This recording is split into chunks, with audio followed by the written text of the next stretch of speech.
WhatsApp notification சவுண்டை வந்து எப்படி வந்து ஆஃப் பண்றது அப்படிங்கறத வந்து பார்க்க போறோம். இந்த மாதிரி நீங்க வந்து ஆஃப் பண்ணிட்டீங்கன்னா என்ன ஆகும் அப்படின்னு பாத்தீங்கன்னா, இப்போ வாட்ஸ்அப்ல உங்களுக்கு நோட்டிபிகேஷன்ஸ் எல்லாமே வந்து வரும். அது எல்லாமே உங்களோட நோட்டிபிகேஷன் பேனல்ல வந்து ஷோ ஆகும். பட் ஆனா அதோட சவுண்ட் மட்டும் பாத்தீங்கன்னா உங்களுக்கு கட் ஆயிடும். அந்த மாதிரி எப்படி வந்து நம்ம செய்யறது அப்படின்றத பத்தி தான் டீடைல்டா பார்க்க போறோம். பார்க்கறதுக்கு முன்பாக சேனலை சப்ஸ்கிரைப் பண்ணிருங்க, பெல் ஐகானை கிளிக் பண்ணி ஆல் அப்படின்றத செட் பண்ணிருங்க. வீடியோக்குள்ள போலாம்.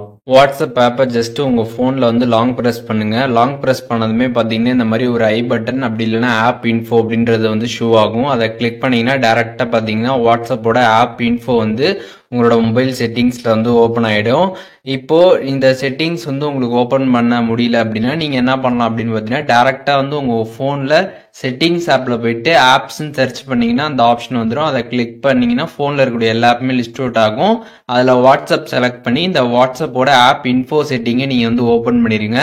ஓப்பன் பண்ணிட்டு அதுல நோட்டிபிகேஷன்ஸ் அப்படின்ற ஒரு ஆப்ஷன் கொடுத்துருப்பாங்க. அந்த ஆப்ஷன் கிளிக் பண்ணிருங்க. கிளிக் பண்ணதுமே அதுல சவுண்ட் அப்படின்ற ஒரு ஆப்ஷன் இருக்கும். அது பாத்தீங்கன்னா ஆன்ல இருக்கும். அதை கிளிக் பண்ணி ஆஃப் பண்ணிடுங்க.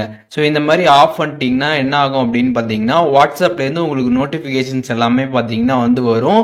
ஆனா அந்த நோட்டிபிகேஷனோட சவுண்ட் மட்டும் பாத்தீங்கன்னா வந்து கட் ஆயிடும்.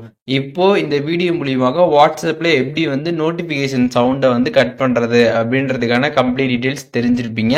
இதுல எதுவும் டவுட் இருந்துச்சுன்னா கண்டிப்பா கமெண்ட்ஸ்ல வந்து மென்ஷன் பண்ணுங்க. நான் எல்லாருக்குமே ரிப்ளை பண்றேன்.